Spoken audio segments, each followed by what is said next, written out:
Merci. OK. Peut-être en parlant de livres, peut-être un de mes préférés pour le sujet d'aujourd'hui, surtout le chapitre 1, c'est le Hatcher Algebraic Topology.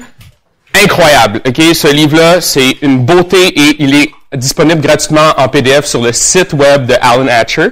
Fait que je vous invite à aller voir ça, c'est un PDF. Même si ça vous intéresse pas la topologie, vous allez lire les premiers chapitres puis ça va vous intéresser après. OK? Ça, c'est si les pantalons vous ont pas fait tomber en amour avec la topologie. Oui? Oui, pardon. Ce serait bien que... OK. Hatcher. Algebraic Topology. Fantastique. OK. La présentation, comment qu'elle se passe aujourd'hui? En premier, on va introduire juste une notation une fois pour toutes que je vais utiliser au cours de la conférence. Ensuite, on va parler des surfaces compactes. Faites-vous-en pas, je vais tout définir. OK? Surfaces compactes avec ou sans bord, okay, de toutes les saveurs. Ensuite, on va voir c'est quoi une décomposition en paire de pantalons qu'on va appeler à partir de maintenant DPP, parce que je ne veux plus dire paire de pantalons, c'est trop long à dire. OK? Et ensuite, on va essayer expérimentalement, on va faire des petits dessins, on va se faire des décompositions en paire de pantalons.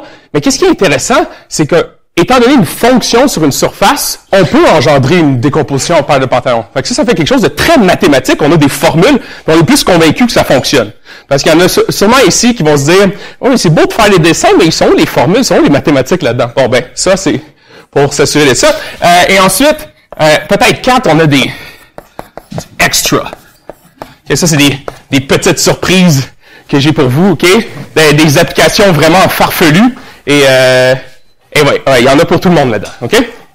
Bon, ici, ça va être mon aide-mémoire. Je n'effacerai pas ce que je vais écrire ici. Alors, au courant de la présentation, maintenant que je vais dire une surface de type GN, puis vous avez oublié c'est quoi, vous avez juste à regarder à droite, puis il va y avoir un petit dessin. OK? Super. Fait que je vais commencer avec quelques petites notations habituelles. La lettre majuscule I va représenter l'intervalle fermé 0,1. S1, ça va représenter le cercle unité, OK, qu'on peut représenter comme ça dans R2 comme x carré plus y carré est égal à 1. Et D2 va représenter le disque unité ouvert. Alors, c'est presque la même chose que le cercle, c'est juste qu'à la place d'avoir une égalité, ici, on va avoir une inégalité. OK, exactement. OK, je vais utiliser ça au cours de la présentation. Fait que ça, c'est notation, c'est fait. Je vais pas garder ça ici. Je sais pas pourquoi je l'ai fait. Je pourrais l'effacer tout de suite. En fait, c'est ça que je vais faire. J'espère que vous avez pris ça en note. Ah oui, une petite recommandation. Si vous avez un papier à côté de vous, sortez-le et gribouillez au cours de la présentation. Je vais vous donner des exercices. OK? Fait que des fois, il y a des petites affaires que vous pouvez penser. C'est pas grave si vous en avez pas, vous pouvez juste faire la topologie dans votre tête. OK? OK? OK, parfait. Bon. Section 1, on parlait des surfaces compactes.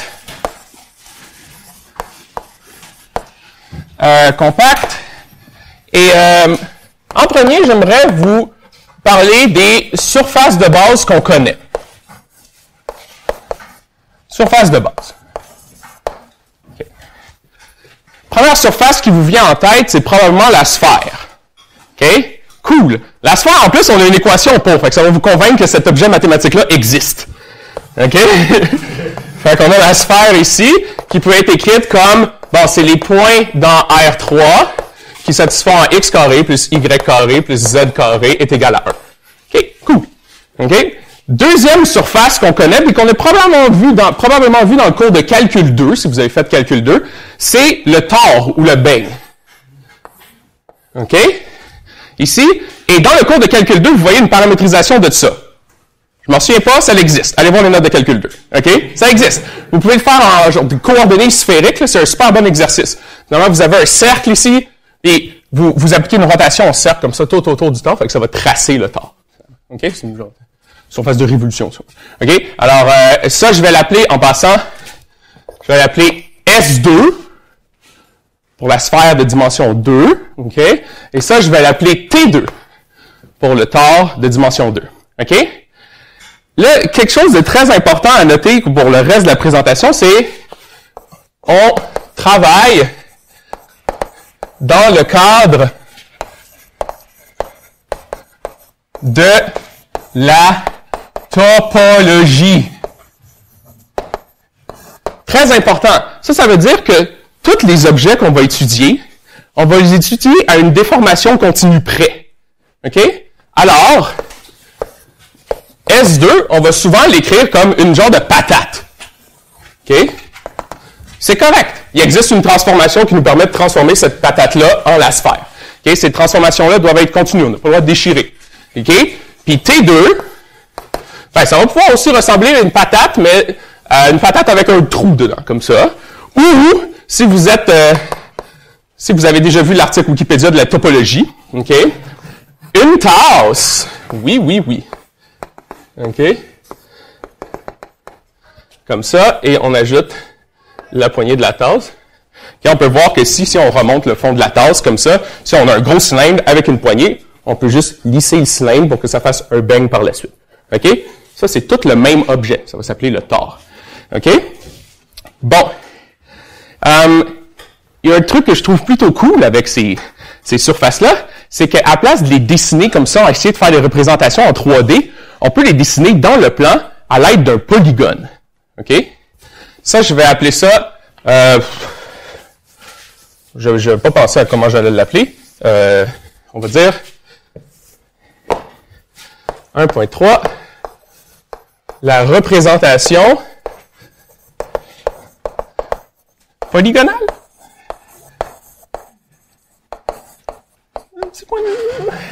OK? Alors, on va se donner un polygone dans le plan, puis on va essayer de coller ses côtés pour obtenir un objet qui habite dans R3. OK? Alors, pour la sphère, on va commencer avec 2 points ici. On va lier ces 2 points-là par des lignes. Ici, c'est plein, là, OK? Et finalement, quand on écrit ça, A et A, ça veut dire qu'on va venir coller ces 2 côtés-là l'un à l'autre en suivant l'orientation donnée par les flèches. Fait que vous pouvez vous imaginer, on prend ces 2 petits traits-là, on les sort du tableau puis on vient les connecter en haut. Ça va nous faire un genre de sphère pointue, là. Ouais? Qu'est-ce que ça veut dire? Un taco fermé. Genre, c'est une surprise qu'est-ce qu'il y a à l'intérieur. C'est du poisson, du bœuf, je sais pas. C'est juste de l'eau. OK, ça va. Et déjà là, pour le tore, on commence à être un peu plus exotique. OK? Pour le tore, on va commencer avec un beau petit carré. Oh, yes. OK? Et on va identifier ses côtés de la manière suivante. Alors, ici, on a les côtés A, et ensuite, on va identifier les côtés B comme suit. OK? On peut le voir, celui-là est un peu plus difficile à imaginer, on va juste le voir par étapes pour le faire une bonne fois pour toutes. OK? Alors, on va commencer par identifier les côtés A. Sure thing. On a le côté A ici qui est identifié. On note qu'on n'a rien fait avec les côtés B encore. OK? Et à cause qu'on a identifié les côtés A ensemble, les côtés B vont former des cercles à présent. Comme ça. Là, il faut juste pas... Anyways.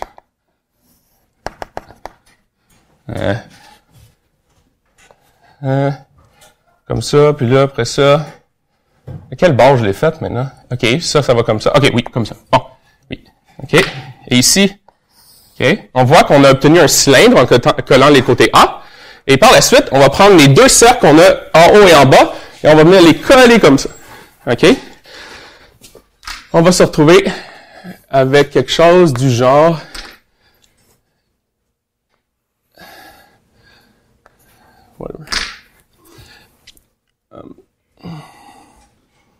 Ouais, comme ça. OK? Vraiment, on vient de... Ouais. OK? J'espère que c'est clair. Et ça va être... C'est comme cette représentation-là, c'est super le fun parce qu'on peut faire plein de beaux petits calculs dans le plan. OK? Et on peut aussi représenter ces polygones-là par juste une suite de lettres. OK? Fait que mettons ça, il s'en va dans le sens horaire, on va le noter B moins 1. Ça va dans le sens anti-horaire A. Ça va dans le sens horaire B. Et ça va dans le sens anti-horaire. Ça va dans le sens horaire A moins 1. Alors, on va pouvoir lire cette suite de 4 caractères-là puis se dire, « Oh, ça, c'est le tore. Cool. » OK? C'est une très belle représentation. On peut faire beaucoup de petits dessins avec ça. OK. Ça conclut les représentations polygonales. Là, j'ai un petit décalage dans mes sections. OK. Et là, on a nos deux objets de base, la sphère et le tore. Et nous, on voudrait construire des objets plus compliqués. OK?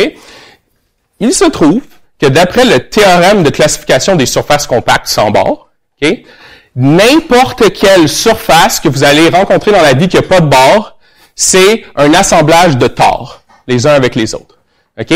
Comment qu'on les assemble ensemble? Ça s'appelle la somme connexe. OK? Ça va être très important, ça. Et la procédure est super simple. OK?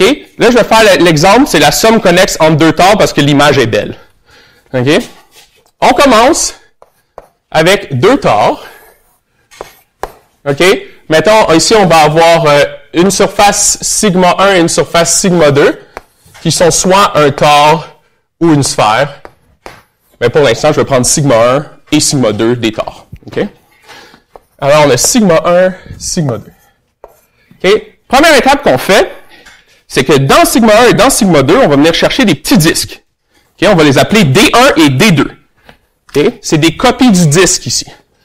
Alors, ici, on va avoir D1. Et ici, on va avoir D2. OK? Ça, c'est l'étape 1. OK? Par la suite, on prend ces disques-là et on les enlève à la surface. OK? On enlève les disques. Dans l'étape 2, c'est ça qu'on va faire. Alors, on va se retrouver avec quelque chose du genre...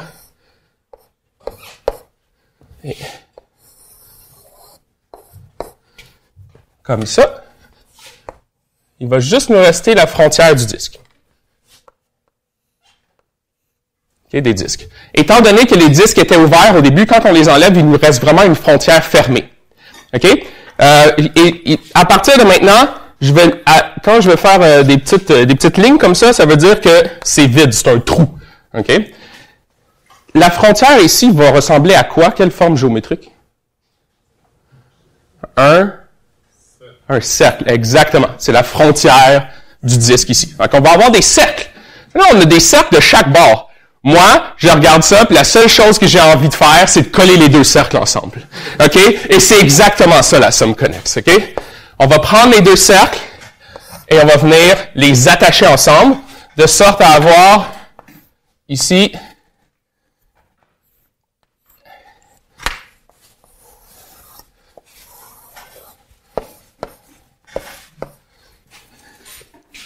une surface à la fin fermée sans bord. Et ça ici, c'est ça qu'on va noter la somme connexe de sigma 1 et sigma 2. OK? Ici, on les note, ça va être sigma 1 moins D1, et ça, c'est sigma 2 moins D2. OK? Ça, c'est la somme connexe. C'est bon jusqu'à présent? Tout le monde suit? Cool. OK? Fait qu'on les note avec un dièse, et... oui, qu'est-ce qui est le fun, c'est qu'on peut utiliser ça comme un gros opérateur mathématique puis mettre des indices en bas puis en haut comme qu'on va faire tantôt. C'est super esthétique, moi je trouve personnellement. Ça demande, dans la tech, ça demande un peu de gossage, mais une fois qu'on a réussi, c'est super satisfaisant. Bon, OK. Et là, la partie importante, peut-être, oui, je vais vous donner des exercices ici. OK?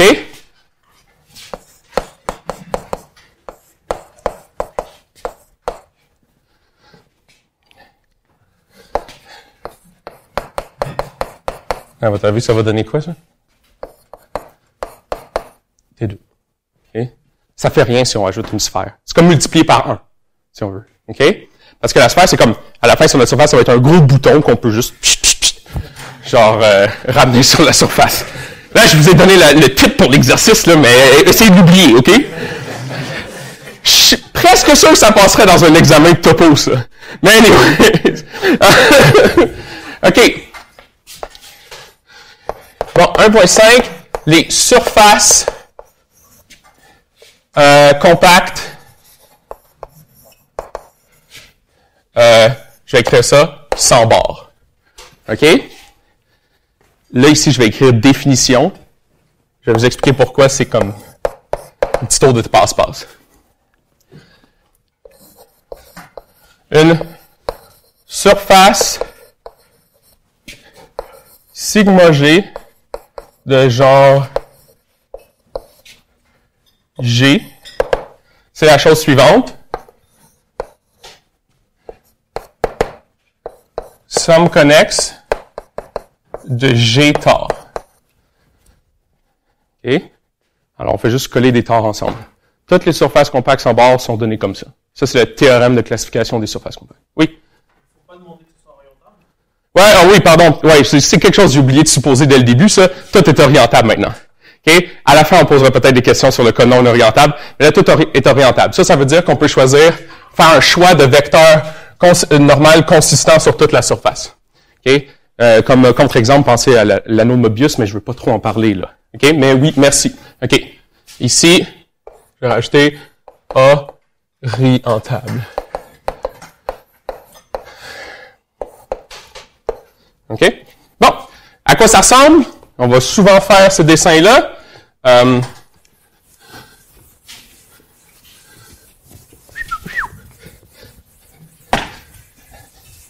OK. Ça ressemble juste ça fonctionne jamais, ces affaires-là. Sigma G va ressembler à quelque chose comme ça. On va avoir... Ouf, boy. J'ai fait des surfaces plus glorieuses que ça. Et voilà. OK? 1, 2, 3, G. OK? That's it. Un petit... Si vous êtes... aïe, aïe, aïe, aïe. Je vais mettre ça en orange, puis tous les trous sont orange. OK? Ça compte le nombre de trous ici. C'est bon? Comme ça qu'il faut le voir. Bon. Ça, c'est bon. Et maintenant, peut-être 1.6, c'est les surfaces compactes, orientables, avec bord. OK? Alors, c'est quoi ça? Un bord, naturellement, d'une surface ici, ça doit être un espace de dimension 1 de moins que la surface. Fait qu'un espace de dimension 1. OK? Compact, fermé. OK? Les seuls espaces de dimension 1 compact fermé, c'est le cercle. OK? Alors, nécessairement, le bord d'une surface va être un cercle. OK? Et comment qu'on écrit ça? Définition. Une surface sigma Gn de type N, de type Gn, ici, c'est la chose suivante. On va prendre une surface de genre G, et alors la somme connexe de G tore, et on va lui soustraire des disques. N disques. OK? On va juste lui enlever des disques pour faire des trous dedans puis faire des barres. OK? C'est ça sigma Gn. Et je vais utiliser ça beaucoup de fois. Alors, je vais juste le dessiner ici, faire une petite représentation graphique. OK? Alors, G, c'est le genre, et N, c'est le nombre de trous. Alors, on va avoir naturellement notre surface.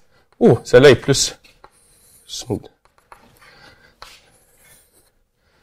Ici, de genre G, alors, on a nos tores, et on va aller placer là-dedans des trous. OK? Il y a juste des trous un peu partout. OK? N, c'est le nombre de trous. G, c'est le genre. OK? C'est bon. Image très importante à retenir pour la suite. OK? Peut-être, oui, j'avais un petit exercice à donner concernant les surfaces. avant de terminer cette section-là. Je vais dessiner la chose suivante. OK. Là, je vais essayer de bien le dessiner.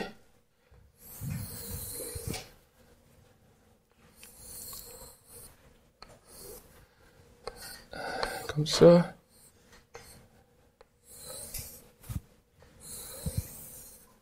Ah! Pas pire.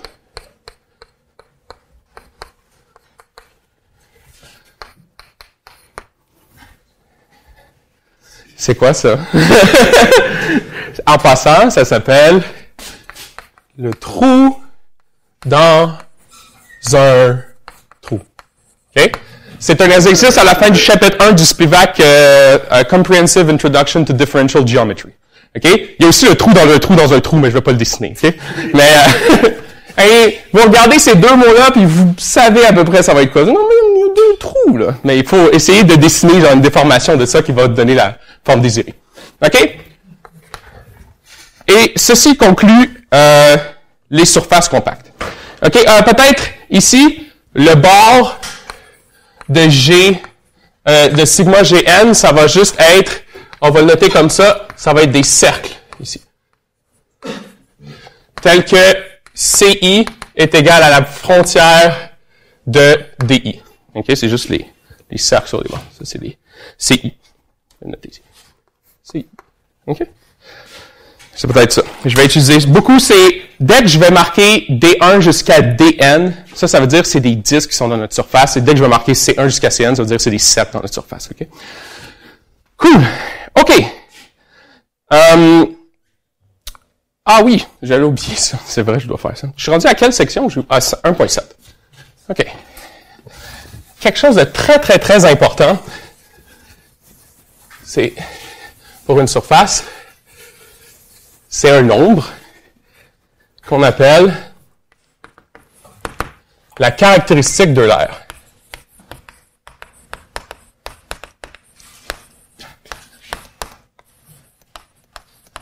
En fait, c'est un nombre qu'on va assigner à une surface qui ne va pas changer même si on déforme la surface. OK? Puis on va le définir comme suit. OK? Alors, on va avoir ici, c'est un delta. Hey. Delta, je me mélange tout le temps entre delta ou nabla. Pardon. Une décomposition polygonale de sigma Gn. OK? Ça, qu'est-ce que ça veut dire? Prenez un graphe, okay? Mettez-le dans votre surface, tel que les arêtes ne se coupent pas. Okay? Les arêtes n'ont pas le droit de se couper. Okay? Quand vous allez soustraire le graphe de la surface, il va vous rester des polygones. C'est juste ça. OK? Je vais peut-être dessiner un petit exemple ici. On a l'équateur sur la sphère. On se met ici 3 petits points. Oup, oup. OK? Ça, c'est un polygone à 3 côtés, ça ici. OK? 1, 2, 3. OK? Ici, on a un autre polygone à 3 côtés. Et ici, on a un autre polygone à 3 côtés. Aussi connu sous le nom de triangle. OK? Alors, ça, c'est une décomposition polygonale. On fait juste mettre un graphe dedans, c'est correct. OK? Alors, il faudrait garder cette image-là en tête. Alors, on va noter S, c'est le nombre de sommets dans delta. OK? A, c'est le nombre d'arêtes dans delta. Et F, c'est le nombre de faces dans delta. Alors, la caractéristique d'Euler de sigma Gn est donnée comme S delta moins A delta plus F delta. Ici, pour se souvenir du signe qu'on met devant, pensez ici. Un point, ça a la dimension combien? Ça a la dimension 0. OK? Ça, c'est moins 1 à la 0. Une arête, ça a une dimension de 1. Alors, moins 1 à la 1, ça donne moins. Puis une face a une dimension de 2. Alors, moins 1 à la 2, ça donne plus. Okay? C'est une somme alternée comme ça. Puis il y a des formules similaires pour des objets de dimension supérieure. Donc, ça fait juste une somme alternée sur plein d'objets de dimension 1 jusqu'à n. OK? Alors, ça, c'est la caractéristique d'Euler. Good. C'est bon. Alors, c'est vrai, j'avais dit que je n'effacerais pas ce truc. OK? Alors, quelques petits calculs avec la décomposition que je vous ai donnée tantôt. Et on peut trouver les choses suivantes.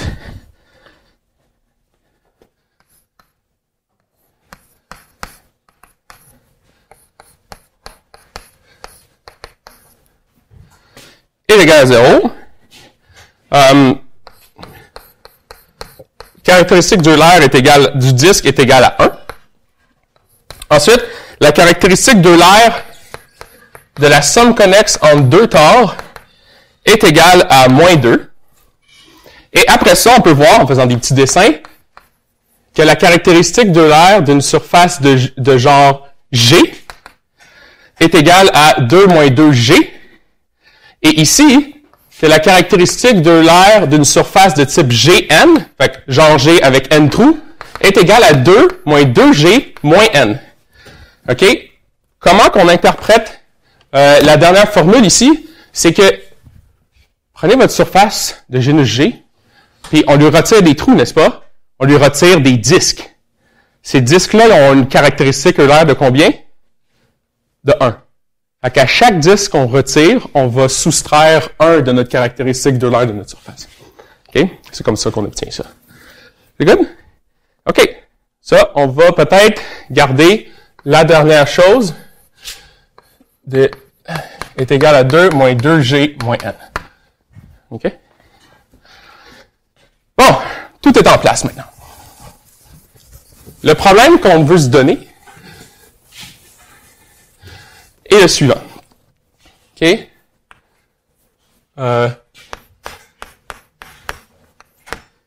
OK.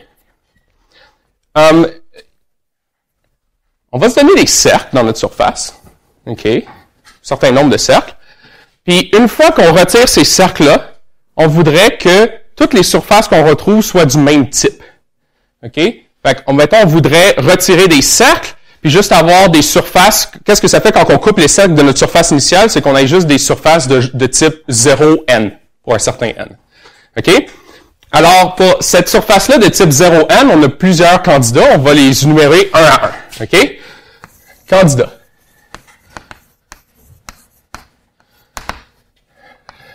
Le premier,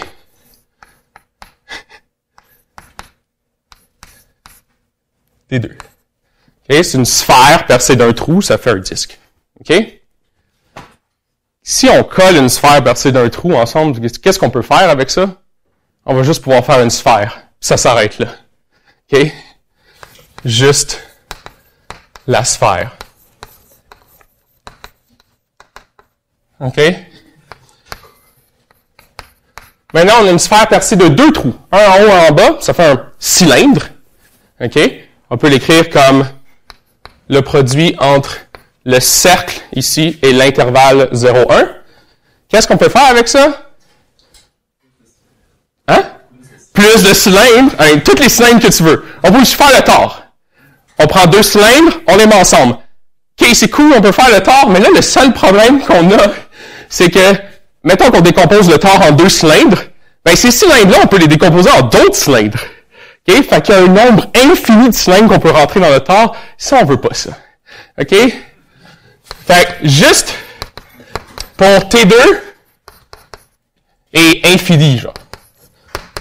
Très, très triste. OK? Oh! Oh là, ça commence à être intéressant. Là, on voit pas vraiment de contre-exemple tout de suite. OK? Premièrement, on va... à quoi ça ressemble, ça? Ça ressemble à quelque chose comme ça. On va faire une définition. P est égal à sigma 0,3 est une paire de pantalons.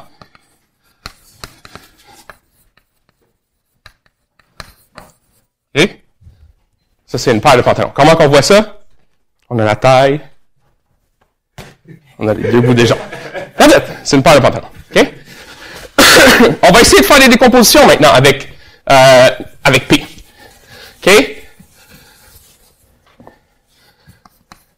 Décomposition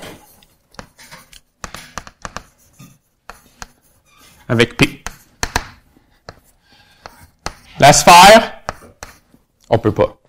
Parce qu'on a 3 trous. OK, on ne pourra pas faire la sphère. Le tore, on ne pourra pas non plus. Mais par contre, tout ce qui suit, on va pouvoir. OK? Alors, j'ai besoin de quelqu'un en avant. Quelqu'un veut venir en avant? Quelqu'un? Non! Non! Non! Je vais fournir les pantalons. Quelqu'un se porte volontaire?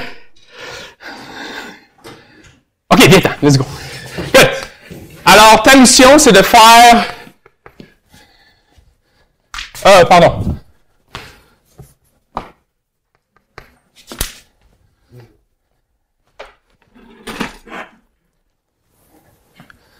Non, tu prends ça, puis tu me fais une décomposition en le pantalon. Vas-y. OK. Genre 1 et une frontière. Un cercle à la frontière. Qu'est-ce que tu veux faire? Attache des jambes ensemble, peut-être, je sais pas. Oui! Oui! Oh! OK, oui, tiens-les. Super! Un bon applaudissement, let's go! OK! Une deuxième personne! Un pyjama d'Erasmus. Non, tu restes là. En passant, c'est ma collection de pyjamas personnels. OK? OK, et maintenant, on va faire notre beigne de genre 2 préféré. De genre 2. OK? Ah, oui. Ouh! Ouh! Ouh! C'est bon! OK! Une troisième personne? Pyjama de Star Wars. Let's go. OK? Et là, je vous laisse la liberté de faire la surface avec bord que vous voulez. Puis vous devez me dire son type. Allez-y. On se colle chacun une patte. Ouh! Oh! Très, très, très intéressant. Oh! On dirait un rituel religieux. All hail la paire de pantalons. OK, alors c'est quoi ça, le type de ça? Genre 1, 3 trous. Genre 1, 3 trous, une surface, 1, 3. Bravo, excellent. Merci beaucoup. OK? Et là, une question intéressante qu'on peut se poser, c'est, étant donné une surface qui admet une décomposition en paire de pantalons, c'est quoi le nombre de pantalons dedans? On ne voudrait pas que ça soit infini comme l'autre, ou qu'on peut juste rentrer des pantalons à l'infini. On veut que ça soit stable si G et N ne changent pas. Et on va faire ça avec la caractéristique de l'air. OK? Comment on fait ça? Là, wow! J'ai pas... 15 minutes encore? OK? OK. Comment on va faire ça? Bon. On va avoir une surface sigma Gn qui admet une décomposition en paire de pantalons beau P. OK? Et P, ça va juste être une collection de cercles, finalement, dans notre surface, tels que quand on les enlève, on a plein de paires de pantalons. OK? D'accord? Et nous, on va noter N, Gn, nombre de paires de pantalons dans P. OK? Première chose qu'on va faire une décomposition polygonale de la paire de pantalons. OK? Ensuite, on va prendre cette décomposition-là polygonale de notre paire de pantalons et ça va induire une décomposition polygonale de notre surface au complet. On s'entend parce qu'on va coller plein de petits graphes ensemble. OK? Puis après ça, faut juste compter. OK? Alors, une décomposition, on va l'appeler delta P pour juste une paire de pantalons. Alors, ici, comme ça. On va venir placer des points ici sur chacune des frontières pour avoir vraiment un graphe ici. OK? On va placer un point au milieu de notre surface. Par la suite, on va joindre ces points-là par des arêtes, comme ça. Et vous pouvez voir que quand on enlève les arêtes et les points, vraiment, ça va nous faire un genre de truc weird, là. Quand on enlève le tout, ça va faire ça. OK? Fait que ça, c'est vraiment une décomposition polygonale de notre paire de pantalons. OK? Et delta P va induire une décomposition polygonale de sigma Gn. Et maintenant, on va calculer le nombre de sommets, arêtes et de faces. OK? Pour le... OK, c'est bon, j'ai tout. Pour le nombre de sommets, je vais l'appeler L, je vais juste l'appeler delta. OK? OK. On s'entend que il va y avoir n trous, n'est-ce pas? N trous dans notre surface. Ces n trous-là vont être fournis par des trous sur les paires de pantalons. OK? Chacun des trous sur les paires de pantalons fournit un sommet. Alors, on va avoir n. Et ensuite, tous ces trous qui ne correspondent pas à des frontières vont être attachés l'un avec l'autre. Okay? Puis ils vont correspondre au même sommet, finalement. Alors, on va ajouter à ça n Gn moins n divisé par 2. Okay? Étant donné qu'on identifie chacun des pantalons ensemble. Et ensuite, on va rajouter le point dans le milieu. N Gn. Super. Le nombre d'arêtes. Maintenant. OK? Le nombre d'arêtes, il va y avoir des arêtes qui sont fournies par le bord des pantalons qui contribuent au bord de la surface. Alors, on a encore n ici. Là, on voit ici, on sait qu'il va y avoir un moins, puis on sait que ça va se canceller. Mais on ne fait pas les choses trop vite, on fait une étape à la fois. OK? Ensuite, ici, sur les frontières des cercles, ils vont être identifiés 2 par 2, ceux qui correspondent pas à des frontières. Oh! Nice! OK? Et par la suite, on va juste ajouter les 3 arêtes au milieu des paires de pantalons. Fait qu'on ajoute 3 NG. OK. Et le nombre de faces maintenant? Ça, c'est facile, le nombre de faces. C'est juste NGN. OK? Parce que quand on décompose ce pantalon-là, ici, on a vraiment une seule face. Et là, on additionne le tout. On sait que la caractéristique de l'air d'une surface, c'est un invariant topologique qui ne va jamais changer si on ne change pas G et N. Ça va être égal à quoi? Ça va être égal à sommet moins arête. On peut annuler les N, on peut annuler les big boys ici. Puis ici, on va avoir NGN moins 3, NGN, plus, pardon. Et on s'avance avec.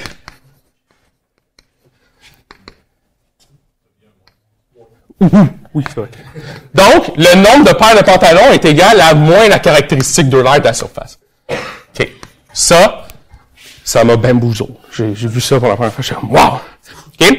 Et ça nous assure qu'étant donné une décomposition en paires de pantalons, on va pas pouvoir rajouter des pantalons, on va pas pouvoir retirer des pantalons. Il faut toujours un certain nombre de pantalons très précis. OK? Et, OK. Maintenant, peut-être, il me reste comme 10 minutes. 10?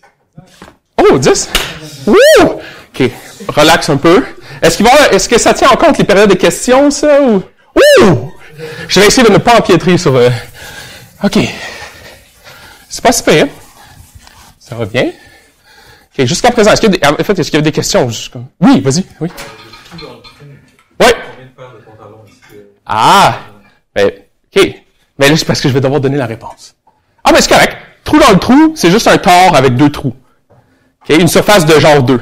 Parce que tu peux genre bouger une des branches comme ça, puis la passer à travers le trou, puis ça te fait. OK? Alors, ça te prend exactement 2 pantalons. Je pense qu'on les avait faites en avant la démonstration. Exact. Ouais. OK?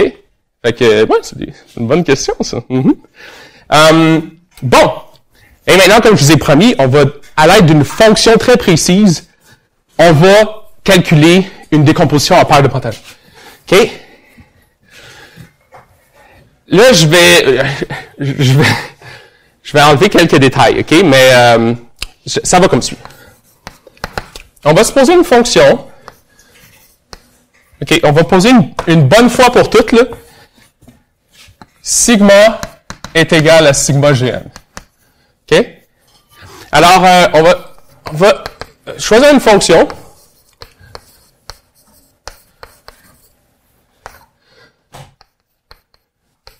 OK? Finalement, ça prend des points de notre surface, ça l'envoie dans l'intervalle 0,1. Et quand ce point-là est sur une frontière, ça l'envoie à 0. OK? Elle peut être vue, cette fonction-là, comme une fonction hauteur. OK? Et on doit ajouter quelques conditions. OK? Elle doit être lisse. Ces points critiques doivent être non dégénérés. Ça, c'est des détails techniques. OK? Et ces fonctions-là, elles existent toujours en grande abondance. OK? On prouve ça en théorie de Morse. OK? Ces fonctions-là, mettons qu'on a une petite fonction, que tous ces points ils sont dégénérés, on a juste à la perturber par une petite fonction fois epsilon, là, puis tout devient beau. OK? Alors, ça c'est, on va appeler ça une fonction de Morse. Un exemple d'une fonction de Morse est donné par la fonction hauteur. OK? Alors, on va se dessiner une surface de type 1,1, comme ça. Et f va finalement nous envoyer ici à 0,1. C'est bon? C'est ça. OK? Les frontières doivent être toujours en 0. OK? Et on va faire la chose suivante.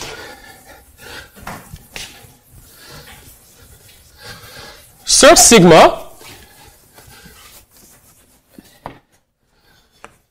sigma, on va mettre la relation d'équivalence suivante.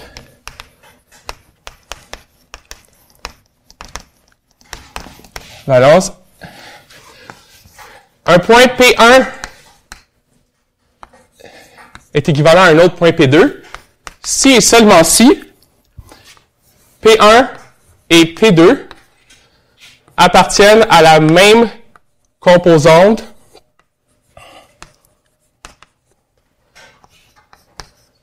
de f.1 de A pour un certain A dans l'intervalle 0,1. Qu'est-ce que ça veut dire, ça? On prend un point ici, A.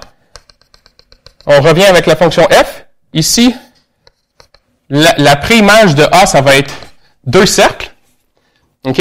Alors, tous les points ici sur ce cercle-là sont équivalents. Et tous les points ici, sur ce cercle-là, sont équivalents eux aussi. OK? Et par la suite, qu'est-ce qu'on va faire? On va quotienter sigma. OK? On va le smoosh. OK? Je vais smoosh le sigma. OK? Ça veut dire, on se définit un sigma f qui est égal à sigma quotienté par la relation d'équivalence. Ça veut dire que quand deux points sont équivalents, finalement, ils vont correspondre au même point à la fin.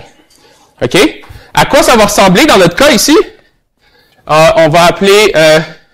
là, ça, c'est terrible, mais j'ai pas le choix.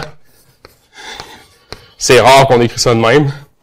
S'il n'y a pas un diagramme commutatif ambiant, genre. Fait que je vais l'écrire de cette barre-là, de ce bord-là à la fin. Ça, c'est juste f tilde, ça va envoyer un point à sa classe d'équivalence.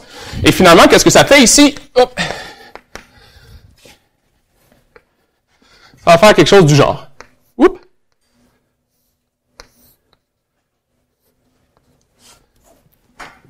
OK? Et voilà. OK? Ça, c'est comme si on avait pris notre surface de départ puis on l'avait squeezé ici. Puis on a un graphe à la fin. Puis les graphes, on sait très bien comment ça fonctionne. C'est super simple comme objet. Relativement. OK? Ensuite, qu'est-ce qu'on va faire? Dans chacune des arêtes, au milieu de chacune des arêtes, on va choisir un point. OK? On a un point ici. Et après ça, dans sigma, on va lui faire correspondre le cercle auquel il appartient. OK? Alors ici, on va avoir cercle ici. cercle ici, un cercle en haut, et un cercle en bas. Ceci n'est pas une décomposition en paire de pantalons. Pourquoi? Parce qu'ici, on a un vieux disque. OK? Puis ici, on a comme un cylindre. Ça, on sait... ce qui est drôle, c'est que c'est exactement les deux choses qu'on voulait absolument pas dans nos décompositions de surface. OK? Alors, on va devoir filtrer un peu ces nouvelles courbes-là qu'on vient de créer. Si une courbe peut être déformée sur un cercle de frontière, on va l'annuler. OK? On la considère pas, celle-là. Si une courbe borne un disque, on va l'annuler. On la considère pas, celle-là. OK? Et si une courbe peut être déformée dans une autre courbe, on en garde juste une des deux. OK? Désolé. Et là, on a des décompositions en paire de pantalons qu'on avait au début, d'ailleurs. Right? On a ça ici. Ça nous donne la décomposition en paire de pantalons suivante.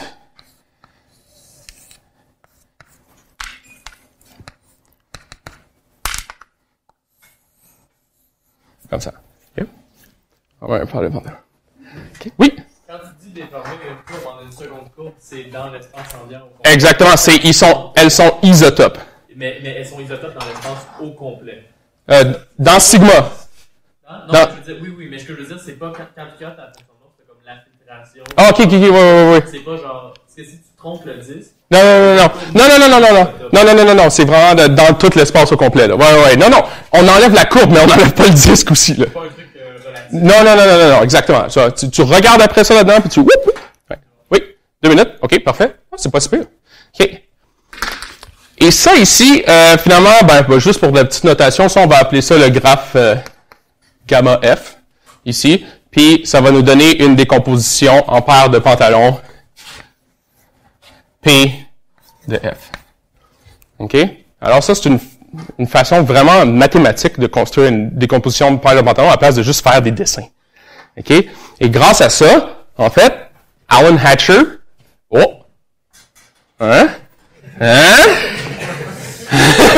et Thurston ont montré un résultat très, très, très intéressant.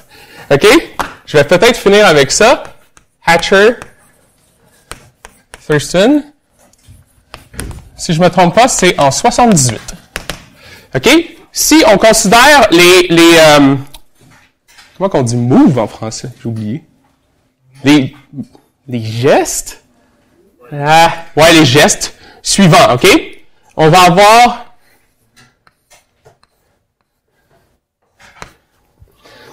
on va passer ici, mettons qu'on a une décomposition en paire de pantalons.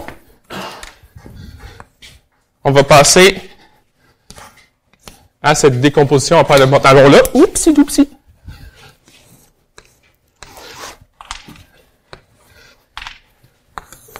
OK? On change juste un disque à la fois. Ça, c'est un mouvement simple qu'on appelle. Et ensuite, si on a un T-shirt, OK? J'avais dit. Les analogies de vêtements n'arrêtent jamais. Okay. On fait juste prendre l'autre comme ça. OK? Ça, on appelle ça un geste associatif. OK? Et là, on se construit un graphe dont les sommets sont des décompositions en paire de pantalons, puis leur classe d'isotopie pour les personnes qui veulent être rigoureux. OK? Et les arêtes sont des mouvements comme ça. OK? Fait que deux sommets sont reliés par un arête si on peut changer l'une dans l'autre à l'aide de S ou A. Ils ont démontré que ce graphe-là est connexe et de diamètre fini. Alors, n'importe quelle paire de décomposition en paire de pantalons peut être obtenue d'une autre paire de décomposition en paire de pantalons à l'aide d'un nombre fini de gestes S et A. OK? Et par la suite, avec Little Schneps, Hatcher et Little Schneps en 2000, ont démontré qu'en fait, on pouvait construire un complexe avec ça, pas juste considérer le graphe, mais mettre des faces sur le graphe, OK? Où les faces sont des relations d'équivalence entre A et S, En fait, ce complexe-là au complet est simplement connexe. OK? Et la preuve de ce résultat-là repose entièrement sur cette fantastique fonction. OK? Puis, je pense que c'est le temps que j'avais aujourd'hui.